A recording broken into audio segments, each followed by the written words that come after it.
Hello friends, இன்றைக்கு வாழை கருவாடு யூஸ் பண்ணி சூப்பரான டேஸ்டியான கருவாட்டு குழம்பு ரெசிபி தான் செய்ய போகிறோம். ஆயில் ஆல்ரெடி இருந்தது காலி ஆகிடுச்சு. ஸோ நாங்கள் இப்போது ஆயில் 1 லிட்டர் சன்லான் வாங்கிட்டு வந்தோம். அதை தான் நாங்கள் இதில் ஊற்றுறோம். எப்போவுமே இதில் ஃபில் பண்ணும்போதே கொஞ்சம் வேஸ்ட்டாக தான் ஆகுது, வெளியே சிந்திடுது. நானே எவ்வளோ ட்ரை பண்ணுவேன், பட் அது மாதிரி வேஸ்ட் ஆகாமல் அதில் ஃபில் பண்ண முடியல. நீங்கள் எப்படி கேர்ஃபுல்லாக ஊற்றுவீங்களா, கொஞ்சம் கூட ஆயில் வேஸ்ட் ஆகாமல் வெளியே வராமல் அப்படின்னு கமெண்ட் செக்ஷனில் கமெண்ட் பண்ணுங்கள்.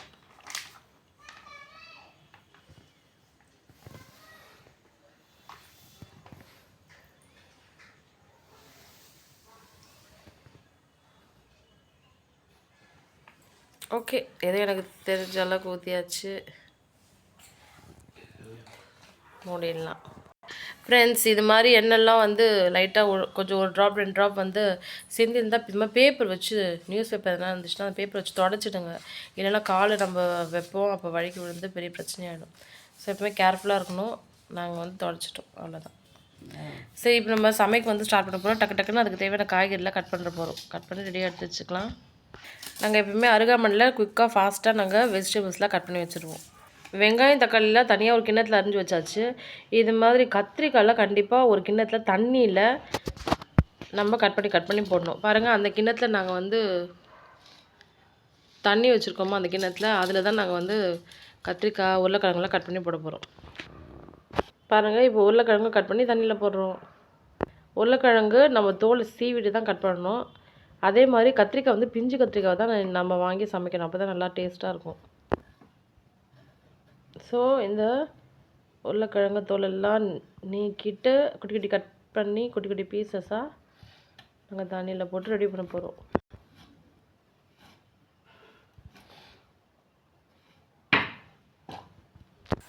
ஸோ இப்போ நம்ம சமையல் செய்யக்கூடிய கிச்சனுக்கு வந்தாச்சு. ஸோ நம்ம சமையலை ஸ்டார்ட் பண்ண போகிறோம். எனக்கு கருவாட்டு குழம்புன்னா ரொம்ப ரொம்ப பிடிக்கும். எனக்கு தெரிஞ்சு உங்களுக்கும் ரொம்ப ரொம்ப பிடிக்கும். சரி, வாங்க சமைக்கலாம். யூஸ்வலாக கருவாட்டு குழம்பு அப்படின்னாலே குழம்பு கருவாடு வச்சு தான் கருவாட்டு குழம்பு செய்வாங்க. நாங்களும் எப்போவுமே அப்படி தான் 99% குழம்பு கருவாடு வச்சு தான் நாங்கள் கருவாட்டு குழம்பு ரெசிபிலாம் செய்வோம். இன்றைக்கி ஒரு சேஞ்சாக இருக்கட்டும், ஒரு டிஃப்ரெண்ட்டாக இருக்கட்டும் சொல்லிவிட்டு நாங்கள் வாழை கருவாடு யூஸ் பண்ணிவிட்டு நாங்கள் கருவாட்டு குழம்பு ரெசிபி செய்ய போகிறோம். இதுவும் நல்லாயிருக்கும். இது மாதிரி வாழை கருவாடு யூஸ் பண்ணிவிட்டு கூட நம்ம கருவாட்டு குழம்பு வச்சா ரொம்பவே நல்லாயிருக்கும்.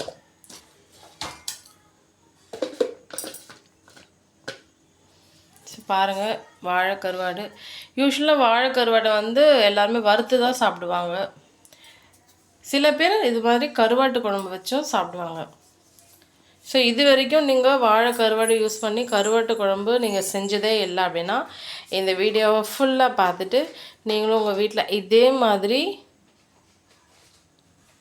வாழை கருவாடு யூஸ் பண்ணி கருவாட்டு குழம்பு ரெசிபி செஞ்சு சாப்பிடுங்க. ஓகே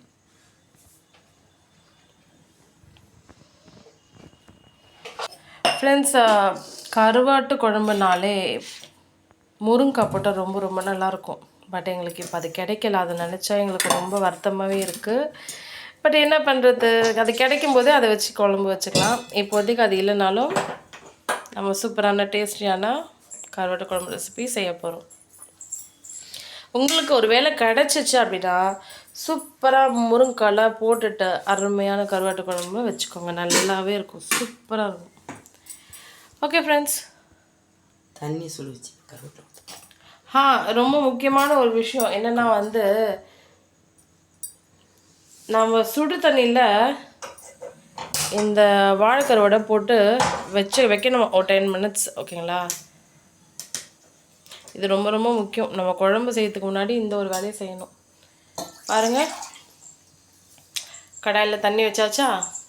இதில் இந்த கடாயில் நாங்கள் தண்ணியை சூடு பண்ணிட்டோம். அதை கை வச்சு செக் பண்ணுறாங்க சுட்டுச்சா இல்லையான்ட்டு. எதுக்காகனா இந்த வாழை கருவாடு மேலே ஊற்ற போகிறோம். எதுக்காக அப்படின்னு பார்த்தீங்கன்னா, இந்த வாழை கருவாடு நம்ம கடையிலேருந்து அப்படியே வாங்கி அதை க்ளீன் பண்ணி வச்சுருப்போம். அது மேலே நம்ம இது மாதிரி ஹாட் வாட்டரை நல்லா சுடு தண்ணியை ஊற்றிட்டோம்னா அதில் நல்லா க்ளீன் பண்ணுறதுக்காக நல்லா க்ளீன் ஆகிடும். அதுக்காக கருவாட்டு குழம்பு அப்படின்னா இந்த ஸ்டெப்பை கண்டிப்பாக நீங்கள் ட்ரை பண்ணணும், ஃபாலோ பண்ணணும். ஸோ சுடு தண்ணியில் க்ளீன் பண்ண வேண்டியது ரொம்ப ரொம்ப இம்பார்ட்டண்டான ஒரு வேலை.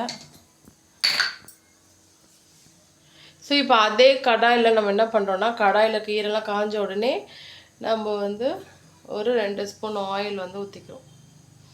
சரிங்களா? எண்ணெய் சூடாகணும். இது வந்து இந்த தண்ணியை ஊற்றி வச்சோம்ல, இது அப்படியே ஒரு 10 நிமிஷம் விட்டுட்ருங்க. சரிங்களா? அது நல்லா ஊறட்டும் கருவாட்டில். இப்போ வந்து நம்ம இதை வேலையை செஞ்சுட்டே இருக்கலாம்.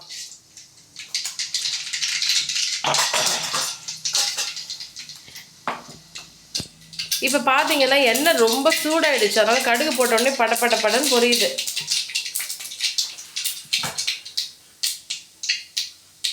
கடுகு பொரிஞ்சிச்சு. இப்போது நம்ம கட் பண்ணி வச்சுருந்த வெங்காயத்தை போடுறோம். கருவாட்டு குழம்பெல்லாம் டேரெக்டாக கருவாடு போடவே கூடாதான் ஃப்ரெண்ட்ஸ். அதில் நிறைய கண்ணுக்கு தெரியாத கிருமிகள் இருக்க சான்சஸ் இருக்கும். அதனால தான் எப்போவுமே கருவாட்டு குழம்பு செய்கிறவங்க இது மாதிரி சுடு தண்ணியை ஊற்றி ஒரு 10 நிமிஷம் ஊற வச்சா அதில் சப்போஸ் கண்ணுக்கு தெரியாத ஏதாச்சும் கிருமிகள் இருந்தால், பாக்டீரியாஸ் இருந்தாலும் அதெல்லாம் செத்து போயிடுமா. அதுக்காக தான் இது மாதிரி பண்ணுறாங்க. சரிங்களா? இப்போ இந்த வெங்காயத்தை நல்லா வதக்கிக்கோங்க. அந்த கலர் மாறணும். மாறினதுக்கப்புறம் தான் நம்ம தக்காளி போட முடியும். ஸோ சால்ட் போட்டுட்டு வதக்கிட்டிங்கன்னா கொஞ்சம் ஃபாஸ்ட்டாகவே அது வெங்காயம் எல்லாம் நல்லா வதங்கிடும்.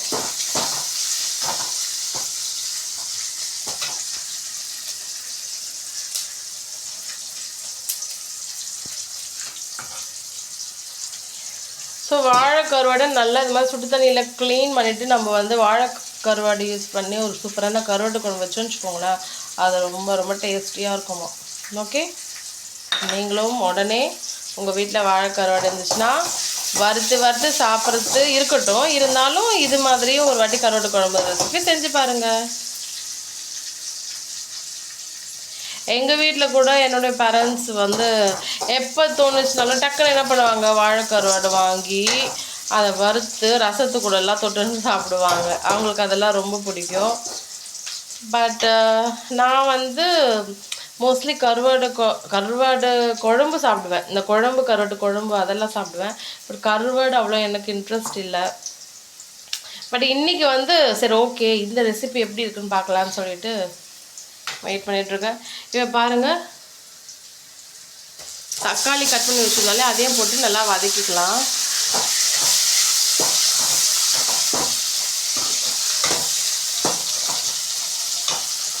எனக்கு கருவாட்டு குழம்பு ரொம்ப பிடிக்கும். எஸ்பெஷலாக அந்த குழம்பு கருவாடுலாம் போட்டுட்டு சூப்பராக அட்டகாசமாக இருக்கும். முருங்கைக்காய், கத்திரிக்காய், உருளைக்கிழங்கெல்லாம் போட்டு செம்ம டேஸ்டியாக வைப்பாங்க. எங்கள் ஊரில் திருவிழாலாம் வரும். அது மாதிரி டைம்லலாம் கருவாட்டு குழம்புலாம் செய்வாங்களா, வேறு லெவல் டேஸ்ட்டாக இருக்கும். அப்புறம் ஒரு வாட்டி எங்கள் ஊருக்கு போயிருந்தோம். அப்போது எங்கள் பெரியம்மா வீட்டில் கூட இது மாதிரி வாழை கருவாடு யூஸ் பண்ணி வாழை கருவாட்டு குழம்புன்னு சொன்னாங்க. நான் அப்படியே ஷாக் ஆகிட்டேன். என்ன பெரியம்மா இதை வச்சு வறுவல் தானே செய்வாங்க, நான் பார்த்துருக்கேன், நீங்கள் குழம்பு வச்சுருக்கீங்க அப்படின்னு கேட்டதுக்கு, யார் சொன்னால் குழம்பு வைக்கலாம் நல்லாயிருக்கும் அப்படின்னு எனக்கு கொஞ்சம் கொடுத்தாங்க. அந்த குழம்பு சாப்பிட்டா வேறு லெவல் டேஸ்ட்டாக இருந்துச்சு. அப்போதுலேருந்து எனக்கு பிடிச்சி போச்சு. வாழை கருவாடு யூஸ் பண்ணி கருவாட்டு குழம்பு வச்சாலும் நல்லா தான் இருக்குதுன்னு தெரிஞ்சு போச்சு. ஸோ இன்றைக்கும் நாங்கள் அது மாதிரி தான் ட்ரை பண்ணிகிட்ருக்கோம். வாழை கருவாடு யூஸ் பண்ணி கருவாட்டு குழம்பு. ஸோ பாருங்கள், வெங்காயம் தக்காளி நல்லா வதங்கிடுச்சா. இப்போ நாங்கள் ஆல்ரெடி கிணத்துல தண்ணியில் போட்டு வச்சுருந்தோம்ல, அந்த கத்திரிக்காய் உருளைக்கிழங்கெல்லாம் கட் பண்ணி அதை தண்ணியை விட்டு நல்லா எடுத்துட்டு கடாயில் போட்டுருவோம்.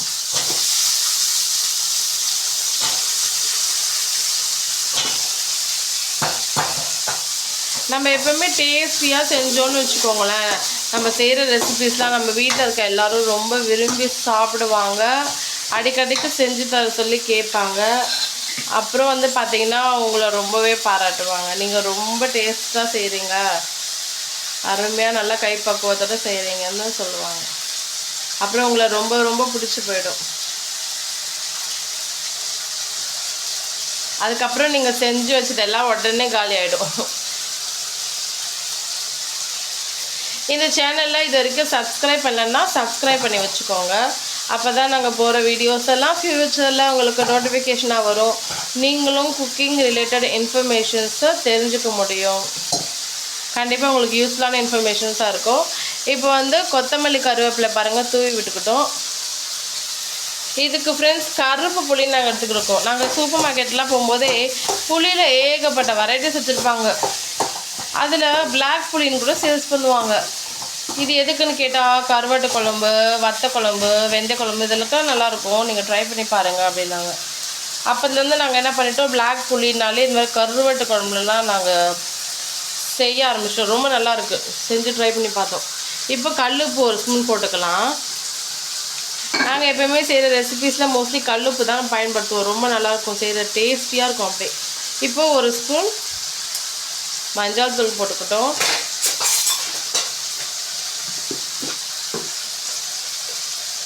ஸோ இப்போ நம்ம வீட்டில் அரைச்சி வச்ச மிளகாய் தூள் அது வந்து ஒரு 2 ஸ்பூன் போட்டுக்கிறோம்.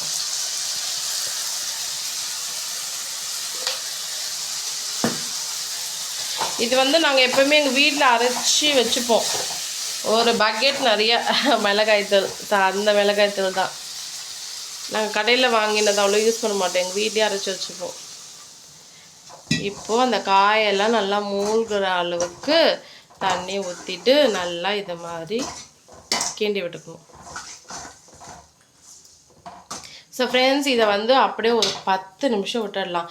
எதுக்காகனா அந்த காயெல்லாம் நல்லா வேகணும், அதுக்காக.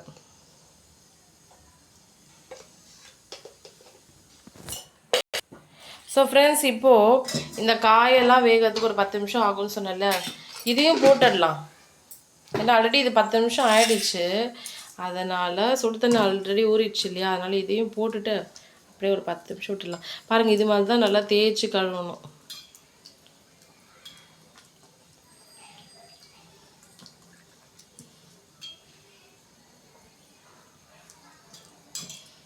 வாழை கருவாடு எப்படி தேய்க்கிறாங்கன்னு பார்த்துட்டிங்களா சுடு தண்ணியில்.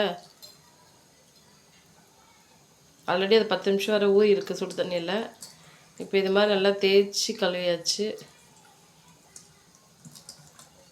நீங்களும் சமைக்கும்போது இதே மாதிரி தான் நல்லா க்ளீன் பண்ணிவிட்டு நீங்கள் சமைக்கணும். அப்போ தான் நீங்கள் செய்கிற ரெசிபிஸ் அட்டகாசமாக சூப்பராக இருக்கும்.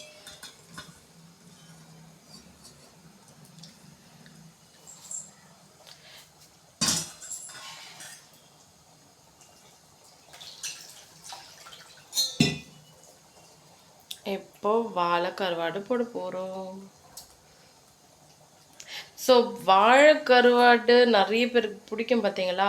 அவங்க எல்லாருக்குமே இந்த வாழை கருவாடு யூஸ் பண்ண கருவாட்டு குழம்பு ரொம்ப ரொம்ப பிடிக்கும்.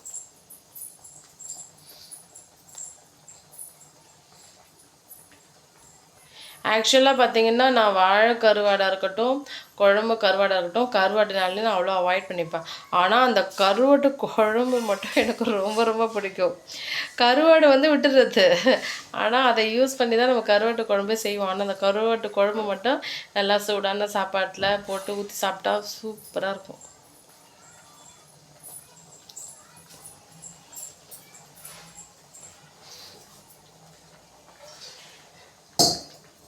ஸோ இந்த வீடியோ பிடிச்சிருந்தால் லைக் பண்ணுங்கள். இந்த வீடியோவை நீங்கள் உங்கள் ஃப்ரெண்ட்ஸ் அண்ட் ஃபேமிலி மெம்பர்ஸ்க்கு ஷேர் பண்ணி விடுங்க. அவங்களும் தெரிஞ்சுக்கிட்டோம் வாழை கருவாடு யூஸ் பண்ணியும் கருவாட்டு குழம்பு செய்யலாம் இது மாதிரி மெத்தடில் அப்படின்ட்டு. ஸோ அவங்களும் செஞ்சு சூப்பரான ரெசிபிஸ் அவங்க வீட்டில் இருக்க எல்லாருக்கும் செஞ்சு கொடுக்கட்டும்.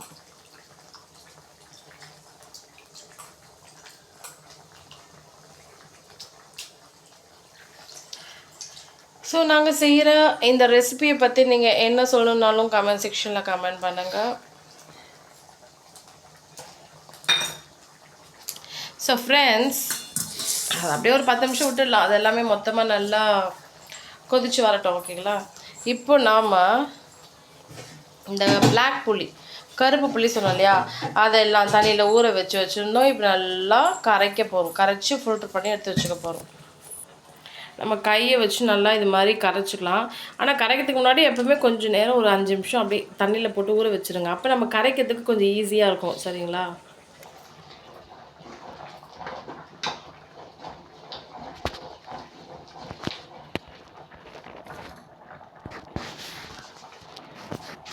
இந்த வீடியோ ஆக்சுவலாக வந்து யாருக்காக அப்படின்னா, ஒருத்தவங்க கேட்டாங்க, எங்கள் வீட்டில் குழம்பு கருவாடு காலி ஆகிடுச்சு, வாழை கருவாடு தான் இருக்குது, இதை யூஸ் பண்ணி கருவாட்டு குழம்பு வைக்கலாமா அப்படின்ட்டு. நிஜமாக வைக்கலாம், ரொம்ப ரொம்ப நல்லாயிருக்கும். அந்த கருவாட்டு குழம்பு ரெசிபி செம்ம டேஸ்ட்டாக இருக்கும். இதே மாதிரி நீங்கள் ட்ரை பண்ணி பாருங்கள். ஸோ ஃப்ரெண்ட்ஸ், உங்கள் யாருக்குன்னா எந்த ரெசிபியாச்சும் டவுட் இருக்குது, எந்த ரெசிபியாவது செஞ்சு காமிக்கணும்னு நீங்கள் நினச்சிங்கன்னா எனக்கு கமெண்ட் செக்ஷனில் கமெண்ட் பண்ணுங்கள். உங்களுக்காக நாங்கள் அதை செஞ்சு காமிக்கிறோம். ஸோ இப்போ பாருங்கள், அந்த கருப்பு புள்ளியை கரைச்சோம்ல, அதை நல்லா ஃபில்ட்ரு பண்ணிக்கிறோம். திப்பி இல்லாமல் நல்லா ஃபில்ட்ரு பண்ணி அந்த குழம்புல விட்டாச்சு.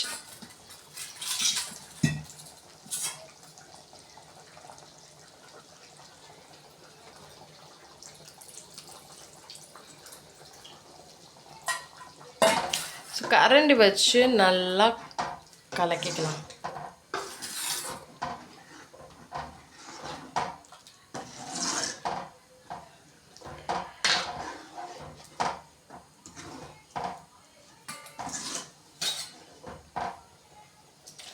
லைட்டாக கொஞ்சம் தண்ணி ஊற்றிக்கிட்டு நல்லா இது மாதிரி கிண்டிட்டு ஒரு 10 நிமிஷம் அப்படியே விட்டுடுங்க. நல்லா கொதிச்சு சுண்டி வந்துச்சுன்னா சூப்பரான கருவாட்டு குழம்பு ரெடி. அதுக்கு முன்னாடி ஒரு ஃபைனலாக ஒரு சின்ன வேலை இருக்குது. அது என்னென்னு பார்க்கலாமா? அது என்னென்னா ஃப்ரெண்ட்ஸ், இப்போ ஆல்ரெடி நம்ம குழம்பு வந்து ஒரு 99% வச்சாச்சு. இருந்தாலும் அந்த ஃபைனல் ஸ்டெப்புன்னு ஒன்று இருக்குது. அது என்னென்னா, பூண்டை தோலோடு அப்படியே நசுக்கிட்டு ஒரு 5 பல்லு பூண்டை இந்த குழம்புல சேர்க்க போகிறோம்.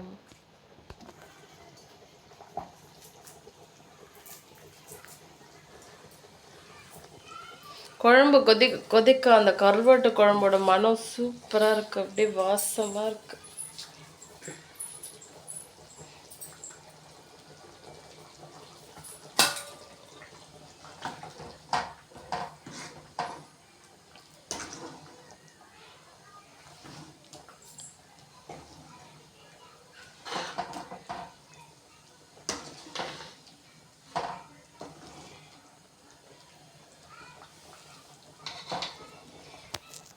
ஸோ ஃப்ரெண்ட்ஸ், உங்கள்கிட்ட ஒரு கொஷின் என்ன தெரியுமா?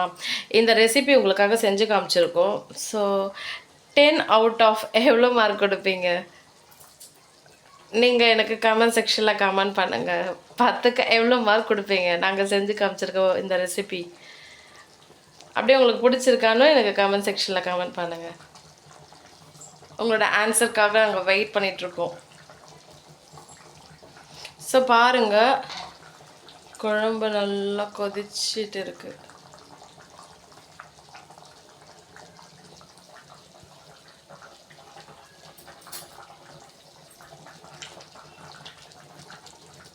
கருவாட்டு குழம்பு நிஜமாவே ரொம்ப ஈஸி. சமையல் வந்து நம்ம ரொம்ப இன்ட்ரெஸ்ட் எடுத்துக்கிட்டு ரொம்ப லைக் பண்ணி ஆசாசியாக சமைக்கணும். அப்போ தான் அதோடைய டேஸ்ட் வந்து எக்ஸ்ட்ராடினரியாக இருக்கும். நமக்கு ஒரு இன்ட்ரெஸ்டோடு சமைக்கணும், ஜாலியாக சமைக்கணும். அப்போ அதோட அவுட்புட், அதோட ரிசல்ட் கூட ரொம்ப நல்லாயிருக்கும்.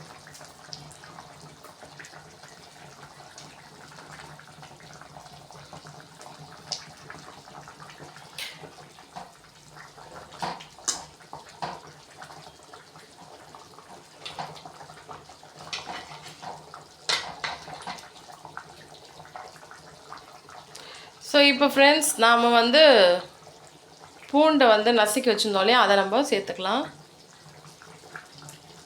ஸோ இதுதான் ஃபைனல் ஸ்டெப் நான் சொன்னேன் இல்லையா, அதுதான். ஸோ நெக்ஸ்ட் வந்து பார்த்திங்கன்னா அப்படியே கொஞ்சம் கருவேப்பிலை கொத்தமல்லியை தூவி விட போகிறோம்.